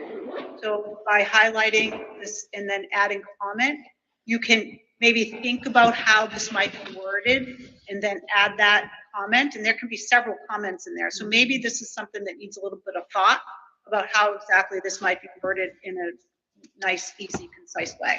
That's the preschool question. Good So I approach think there? we could do that, Lynn, but not right now. Like, we don't all have. No, to do it no, In front of us. Not right now. Okay. Nope. I think it's gonna take a little sleeping on. Okay. What do you think? Sure. It is 8:09, and I just want an idea about how much time we have, or should we see if we can hammer out facilities, and then I hand this to you for additional comments, and or we schedule a different meeting? I'm not sure what approach to take here. Oh, I think we could do a meeting ourselves to figure out this preschool thing.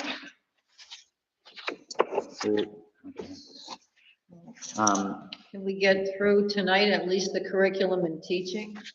Right. It's okay. I would do that. I can stay until 8:30 and then I have to go. So let's do what we can in 20 minutes. There's and not a then- terrible number of questions. Curriculum's only 3 questions. Okay, so let's put this preschool one here, and I'm gonna highlight it so that we can know that something that needs some extra wording. So And- yeah, And did we get rid of number 2? Is that now rolled up and? Yep. I think that's above. Okay. It's in the new two, I think. Yeah, I think we brought it, it's up above now, so we can get rid of that. Okay. Wow, it takes a lot to get through a couple, doesn't it? I know. But you guys are awesome. You're doing such an amazing job. All right, so let's go on to curriculum and teaching unless anybody has any other facility question. Oh, you know what? We want to come back to, I said number 4, it's now number 3. Do we want to come back to this one at a later time? Which one? State of the art State of the art? I mean, No, I don't really care about that one. no, I to be honest. don't care about it. No, I thought that was not a question that I would want to see on the survey, that there was much more all-inclusive. Right. Like, I think that's okay. right. Yeah, I think it's fine without it. Okay. I just didn't. Delete. Yep, thumbs up, please. Okay. That state All right. facilities are required. Okay, so curriculum and teaching, including assessment. So take a few moments to look this over.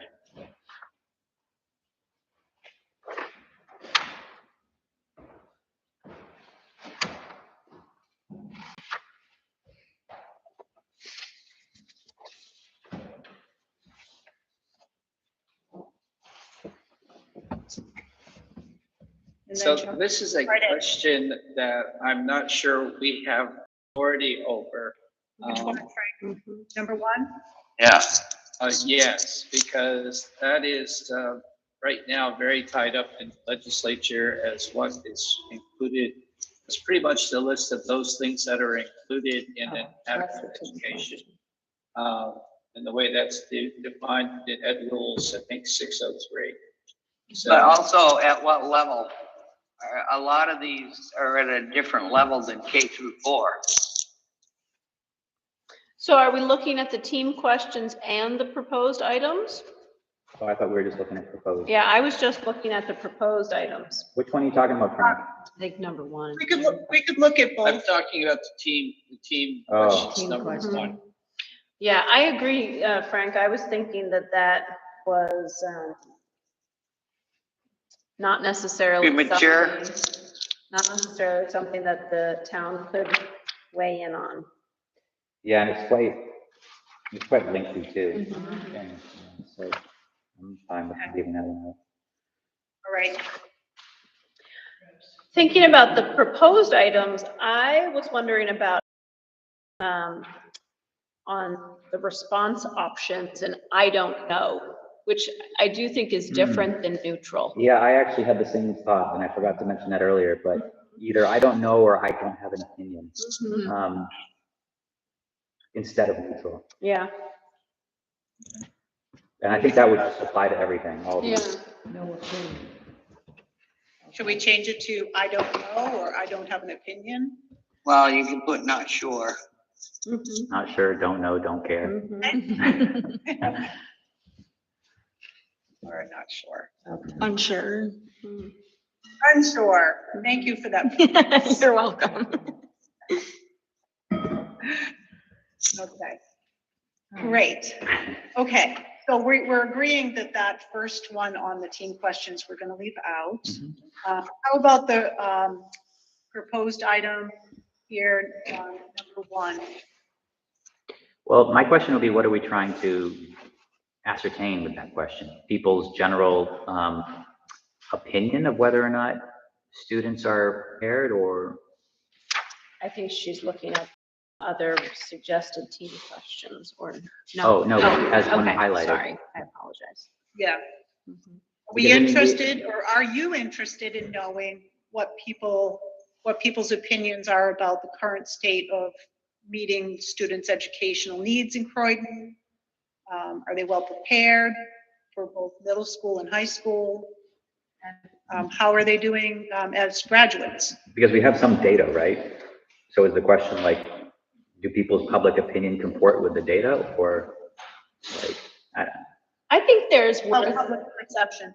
Go ahead. yeah, I think there's worth, as a parent, I am more interested in what I hear from my students' teachers, in what I see them able to do, than in their standardized tests necessarily, Yeah, I mean, I generally like it. I was just curious as to what exactly we're trying to tease out of that.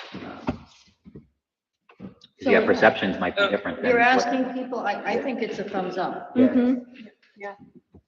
Yes, Okay. I do too. It's. Yeah, I agree. Thumbs up.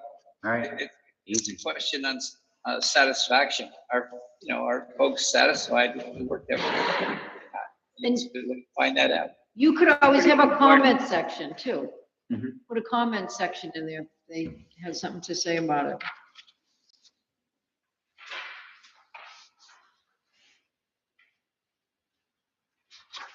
Okay. Actually, that could be in each section, Mhm. and it wouldn't be Yeah. Right. required, just be if people wanted to add. Right. What about, number 2?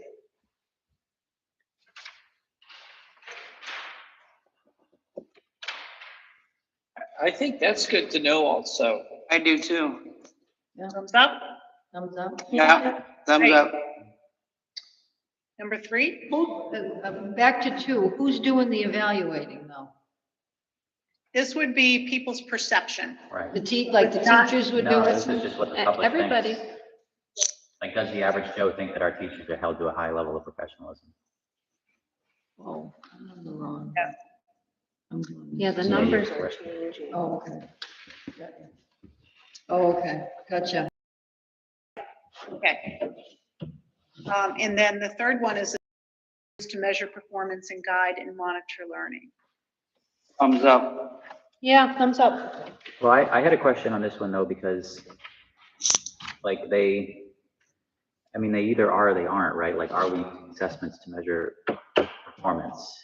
Like, so are we asking the public if they are aware of that? Or I guess I was Yeah. confused on what this is getting at. I think, Aaron, you're exactly right there. It's what is the public's perception and understanding about assessments? It's not necessarily whether assessments are or are not being used, Mhm. because that is actually a fact, right? Mhm. It's something that's provable, but getting at is, Are the what people satisfied? are people thinking about that? Are they thinking that assessments are being used, or, so in order to kind of compare perception to reality. Okay, so would it make sense to say, like,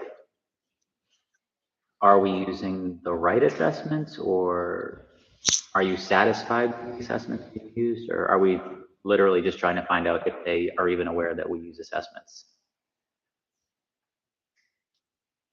What do people think about that? Do you think it's important to specify and make this a little bit more concrete or a bit more specific?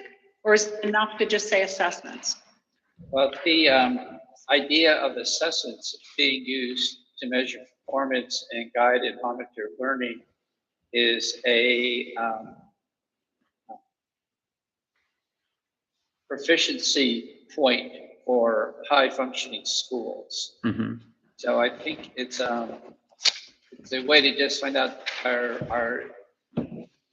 we know what we're doing in school and whether we're doing assessments and whether we're using them to guide our instruction. Mm-hmm. But does the public think we are? Do they think we are? Or do we have a communication problem? Okay.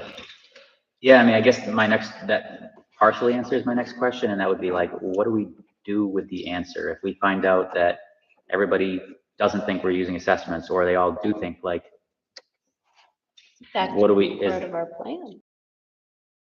Plan. them. well, What but we're already doing assessments, so like, what change does it bring if we know whether or not they, Clear communication, okay. maybe. It would tell me if I need to be more explicit with that type of stuff. Like in my board reports, I do all sorts of STAR assessment data, but maybe I need to talk more about assessments, like classroom assessments. All right, I'm fine with it, by the way. I was Okay. a little confused about the exact intent. Listening to the discussion around it, I was wondering if it might help clarify if we added guide and monitor teaching and learning, because that kind of helps clarify the idea that teachers adjust what they're doing based on assessment results.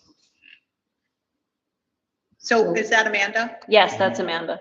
Oh, Amanda, would it work to put in guide teacher and guide teaching and monitor learning? Yeah, That adds up? yeah. May I ask a question as the public? You want to come closer so that everybody? May I ask a question as a person in the public hearing this? Yes. These, as a person that wouldn't be privy to the information you're giving, when these are facts that are done, that assessments are being made, the professionalism is being done, why is this a question of if it's being done if it is? Why is this worded? Are you aware of what assessments we're using? Yeah. I am, I'm not.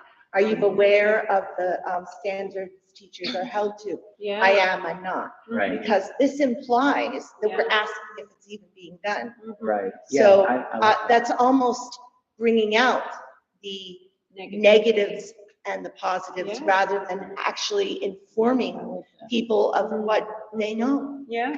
That way you can use the information. Yeah, I like true. that, and I think that's, yeah, That makes sense. that's exactly what I was sort of getting at, was it just seems so non-specific, and that I think would really. Further elaborate on what Mindy said, would it be better to ask if you feel that the assessments that are in place are accurate to students? Would that be a better way to word the question instead of asking, do you know it? I could not hear that. Yeah. Erin, could you? Yeah, the question is, would one of the dimensions of this be, do you feel that the assessments that are being used are accurate? Right? Yeah. So maybe this is a multi-part question. Are you aware? But is one of them. I just think it's somewhat implied that we know our children are being assessed somehow. I that's all, that almost without being said. Yeah, that's what I thought. I mean, So are you aware we're doing it and do you think it's effective? Do you feel, do you feel? Effective, I like better than accuracy, because, Yeah. I thinking as a teacher, I'm wondering like, how do you know if the assessments I'm giving are accurate when you're not in my classroom? You can always gauge a child by the assessment. Right. Yeah, I understand Right. that. Effective. I'm having a hard time hearing what's happening in the room. Erin, so the could you- suggestion is, do we say the word, do you feel that the assessments are effective instead of accurate, which I think we all sort of just thumbs up. Well, they were making it two parts. Yeah. Are you aware? Yeah. Of the assessments? And then do you feel And they're then do effective? you feel they're effective? Okay, So like looking at number 3, I think, Lynn, is adding, are you aware Mhm. of assessments that are used to measure performance and guide teacher monitor learning? Or I would say, are you aware assessments are being used, right? Yeah. Because we're wordsmithing all day, right? Well, she said, are you aware of assessments? Yeah. I mean, that's, we want to know if they know we're using them. assessments are being used. Yeah. Okay, and this is a yes or a no question? Yes. Yeah. I guess so, yeah. I'm sure. Is that Mhm. the way that you want it? Right. Mhm. Yeah, that looks good. And then the second one would be, do you think it's effective? And again, it would be yes or no. I strongly agree to strongly disagree. Oh, Yeah. Now, if you have, do you think assessments are effective? Wouldn't that, if somebody strongly disagrees that, they're effective, then wouldn't that tell us that You're not doing our your job. assessments are not being used to measure performance and guide teaching and monitor learning, right? If somebody strongly agrees, then our assessments are measuring performance and guiding oh, I learning. see, right. Well, maybe we say, do you think the assessments currently being used are effective? And I think that, I mean, you can be aware that they're being used and also think they're not effective. True. But if they're being used to measure performance and guide teaching and monitor learning, then they would be effective. I mean, I don't know that they're mutually No. exclusive like that. Somebody could think that the STAR assessment is bogus and it doesn't actually, I'm not saying it is, but somebody might have that opinion. They might know we're doing it, but they might think it's not the right assessment tool. Right, but then they wouldn't say like, yes, so the question is, are you aware assessments Mhm. are being used in this fashion? In which case, if you think STAR is bogus, if we're using it, then the answer is no. Because that's not properly measuring performance and guiding teaching and learning in a successful way. I mean, I would have taken that to mean we're using it Right. to, like, it's in place, it's being used. I guess as a group, what is our assessment goal? Like, what do we want to get from this? Originally, the goal was, are we making sure that the town, the community understands that we do assess students, but there is meaning behind it? Well, our goal is stated to gather their perspectives, Right. not, you know, so yes, do they understand, but also do they misunderstand? But also, nowhere in this whole survey does it say we're using STAR assessments. Right, that's just one type of assessment. I mean, you have a conversation with students is an assessment too, you know? And that's why you would have parent-teacher conference and discuss the assessment. May I make a suggestion about?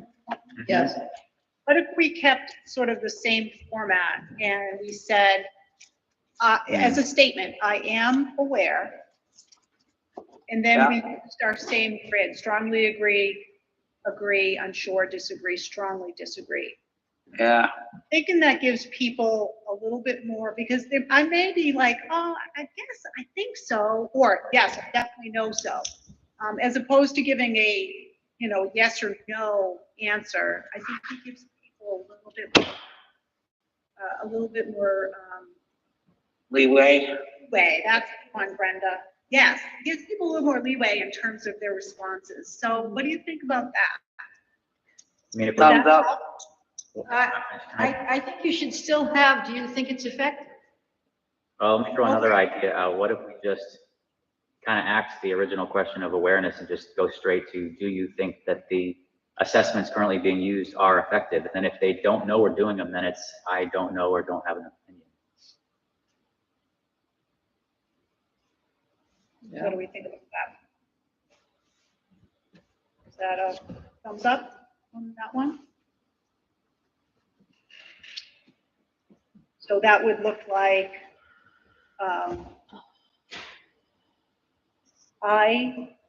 assessments.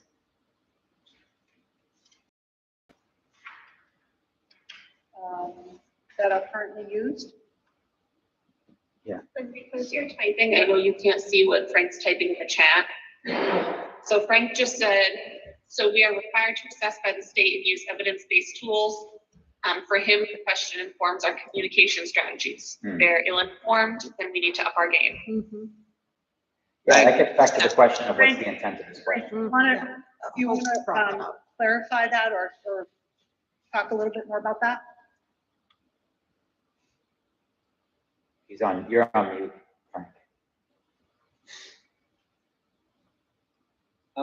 If we're required to do, to have a local testing plan and to take part in the state testing plan. And that local testing plan has to include and can only really use evidence-based best practice kinds of tools. STAR is the one that we choose to use, one of the ones, and we also do Focus of Pinnell and other kinds of things as well. So, you know, those things we have to do. So it's not about if we test or even how or what we use, but it's really what do people know about it? What is their understanding? And one of the things I think we really struggle with in Croydon is communication. So I'm kind of hoping that out of the strategic plan comes a communication tool that will help folks know that, yeah, this school's doing what they're supposed to do. They're doing a good job. They're evidence-based. They're data-driven. They're not just willy-nilly making decisions to do things, but they're following the research. So that's, for me, that's what it's all about. It's like, and I don't know how we're going to solve that problem. Croydon is tiny, but you know, communication gets around, and we work on it all the time. But I think it might be a good strategic plan goal to improve our communication. I think if we just want to know if communication is working, then the question is just, are you aware that we're using these assessments? Like basically number 3, as it is. I think that 3 could stand alone without a follow-up. Agreed. While we're on this section, I do want to look back though at number 2, which we talked a little bit about tweaking, but then I don't think those tweaks were applied. Can you hold that thought, Amanda? Yes. Are we happy with the yes, no, unsure, or do we want to use the gradient here on number 3? Or we move on to 2? I don't think the gradient makes sense. For this Right, one. yep. Do I you think know about yes, it? no, No. unsure. Okay, great. Go ahead, Amanda. So we had a comment from one of our audience, public members, about that there's kind of an implication if we ask people to strongly agree, strongly disagree with that, about their level of professionalism, and that we might reword it. So kind of going along with what we just said for number 3, maybe it could be along the lines of, you know, how aware are you of the level of professionalism and performance to which our teachers adhere? I don't know. Thoughts? Short and concise. Yeah, I mean, I don't have a strong opinion on this question, so. I think it needs to be more, are you aware versus, yes, I think teachers are held to a high level of professionalism, or no, I don't think, because that's making it sound like that maybe they're not right now. So you want to make it a yes or no question? Or a gradation, you know, fully aware, somewhat aware, I don't know. Yes, no. Oh, I don't think we need to start grading teachers. That's not what I meant, Brenda. Again, I think, Brenda, it is about public perception. So it's not necessarily about whether teachers are or are not held to a high degree of professionalism and performance. It's what people are perceiving in the community. And that's what this is really getting at. I would think that if we're trying to extract that perception, that we leave it as is, because it's not very leading right now. It's just getting their opinion. And if they say that they disagree, that they don't think that they're held to a high level of professionalism, then we have a communication problem. I think that's what we get out of Right. it. I think that's exactly right. I agree. Say, are you aware that teachers are held to a high? Then it is a leading question. It is saying, yes, they are, and you're putting that out there as opposed to getting their opinion. But that's just what we've done in number 3. Yeah. That's correct. It is. Well, guess I the mean, they're question- different though, because 3 is saying we're using assessments, but 2 is getting more at like the quality of the item. You know what I mean? Well, how can you answer that unless you've actually seen the teachers perform? They can't. I mean, it's all about perception. What I mean. That's all it's getting out. Yeah, anybody that doesn't have children in that school doesn't know. So they can just say, I'm unsure. If you leave it as. Right. Yeah, I'm sure. I don't, I'm not, I don't have. Right. What do we think about, so we're good with keeping number 3 as is? Yes? Thumbs up on that one? Thumbs up. Yeah. Is it okay? We're good with number 2? Thumbs up on that one? Yeah, I'm okay with that one. What do we think about that additional assessment question number 4? Is that something we should take? I think we decided that we didn't need it. Don't need it.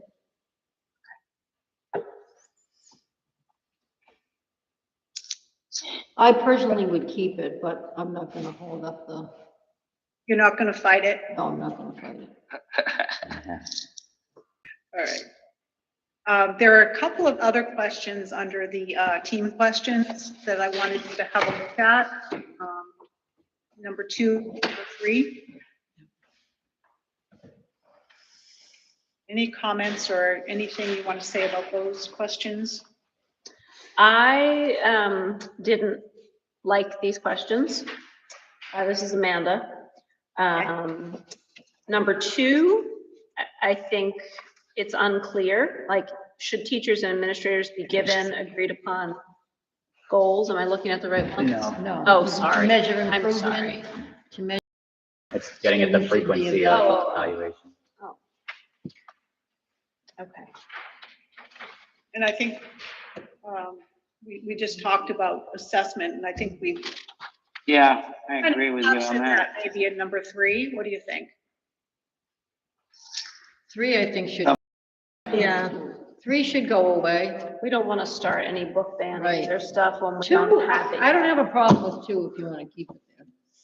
Doesn't matter. Hmm.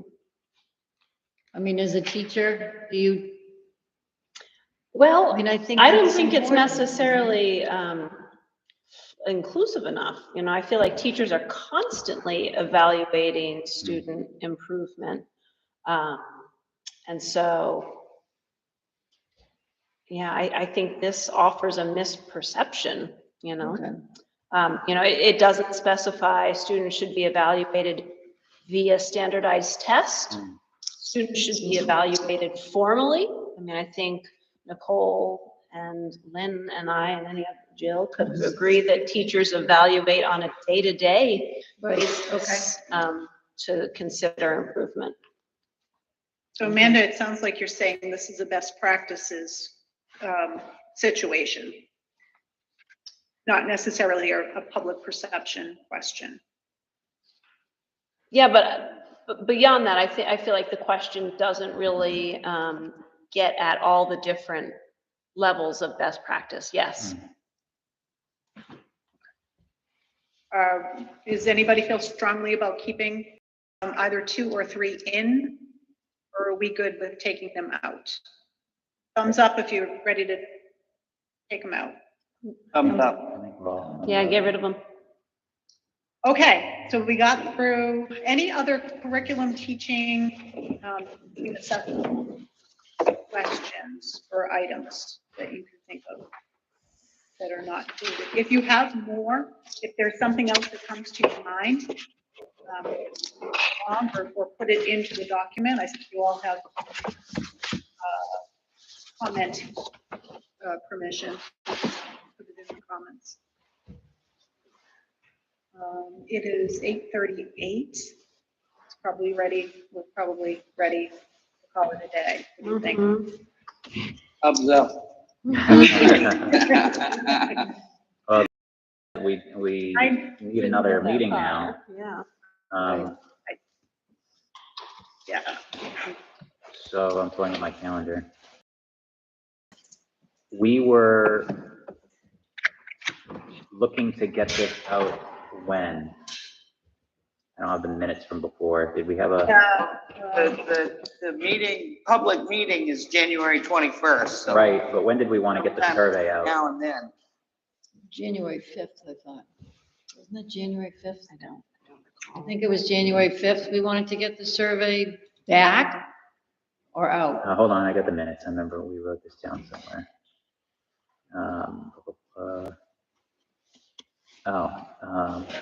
No, we didn't put dates on when we actually wanted to get the survey out.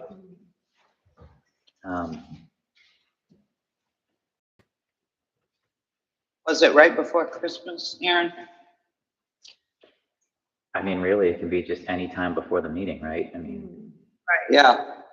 So we're gonna, we'll need to have time, or I'll need time to look at the results and make heads or tails of it. So. Yeah, right. Before that community meeting? Yeah. Mhm. Well, I mean, I'm happy to meet sooner rather than later. I mean, if these Mondays work better, we can do one of the next couple of Mondays. Yeah, the 12th, I'm open, so I don't know about anybody else. I can. I can do the 12th. I could do the 12th. Reluctantly, or? Reluctantly. There's so Yeah, many meetings. Monday's a hard day for me too with the kids. But There's so many things on the calendar. seems to be the only day that works for people. I'm pretty flexible, So 6:30, so 6:30 the 12th. What about Wednesday, the 14th? Is that any better? I can't do that. Let's go with Okay. that. 6:30? What if we plan to have the survey out by the 23rd? yeah, December. I don't think that's gonna happen. Why not? Well, it's 2 days before Christmas, so everyone's gonna throw it away. Yeah, I don't think that's a good idea Oh. either. I think you should wait to get it out until after Christmas. Okay. 26, Maybe 27th. 27. 27? If you get it, are you planning on mailing, email? Yeah, we're gonna mail it. Planning on mailing, I would get it to the post office day before, 2 days, 3 days before Christmas. Busy It's gonna time. be clogged up. I don't think we've talked about exactly how I'm we're not gonna get it sure. out. I did not sense that there was a strong commitment to mailing it out, certainly to everybody. I'm I'm very strong about mailing it out. Okay. Absolutely. Well, I got that from you and I hear you. Because there's so many people I know that do not have Facebook, do not have, I mean, there really is Yeah. a lot of older people, and I that's, I guess, what yeah. I kind of represent. I agree. They don't have the internet, they Yeah. don't, So Should be at mailed. our last meeting, I think that there was some uncertainty around like how much it would cost or what's involved. I did call the postal service, and it actually doesn't seem so bad. There's two options. You could either do like what's called a marketing mailer, which is 19 cents per mail piece, but they have to conform to certain sizes. Or if you want to do a letter in an envelope, it's standard postage at 60 cents, and we would just, Christy could give us the mailing list, and we'd have to print and stuff envelopes for however many people it is. Yeah. Which I'm happy to help with. right. I mean, I think that we're spending $9,300 on this. We've got 700 left budgeted time. Let's not scrimp on this. That's. I hear you. You know, There's also the option, I know it's kind of old school and orthodox, very analog, but everybody goes to the dump. Yeah, Have that's them true. available at the dump? yeah. Not a bad idea. Somebody is going to have to input the data. For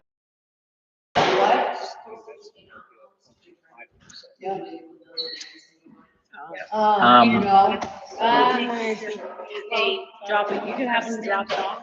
We're starting to get like, they could drop them off at the town hall, they could drop them off at the corner store. we're starting to get multiple conversations going here. That's all right. Yeah. I mean, if we want to stick on this topic real quickly, my general opinion is we want to get this out as far and wide as possible and get it to as many people. And if it's a few $100 to drop it in the mail, then I say, why not, you know? And still do it online, still have it at Coniston's. Just make it as easy as possible for everybody to get a hold of it. So to Ed's point, I think we would want to get it to the post office by the 23rd. Yeah. That might be hard. I hear you. Well, I mean, we're meeting next week. Speaking of meeting next week, I wanted to follow up about how we are meeting, where we are meeting, in person, remote, both options. It seemed really convoluted, a little bit of last minute finagling as far as figuring out where we were going to be. And I have to admit, I never saw an email, and it's possible I could have missed it, but I looked back today through all the emails I could find from you, Frank, and I never saw a question about if we were going to be remote or if we wanted to be remote. I know there was some confusion about my email. I did get some today, so hopefully that confusion has been, You should have gotten an email from me today. I may have the wrong. well, I think I did today, but I never saw one, asking previously, did we want to all be remote? So, if I could I'll just jump in. I mean,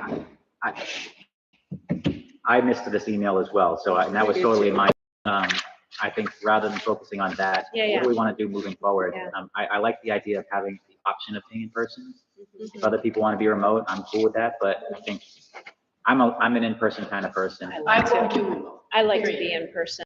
That's not a discussion. Won't do it. And I'm gonna even jump in and say, I like in person at the school for these smaller committee meetings yeah. because we can put the screens Yeah. up on the projector. I agree with that. You This know? was just, Less than. yeah, and if we probably could have had Kathy let us in, but I was just trying to make it work more. Yeah, no, I appreciate worked for having this, today. but it seems like in a pinch, this is not the ideal. So I'll just make a note here that future meetings to be in person and online, and then in person at the school. Exactly what. Do it yourself. We all good with that? Listen, I'm all. All right. So I got next meeting on the 12th, send the survey by the 27th. I'll put in parentheses, drop at post office by December 23rd. There's multiple people talking at once. I know. Yeah. Are we done? I think Okay. I think the meeting's adjourned, Lynn, unless you have anything that you want. What time on the 12th? 6:30? 6:30 again. You good, Lynn? Yes. Great, thank you very Thank much you, guys. for walking us through this, I appreciate it. Wish you all a good night. You too. Too.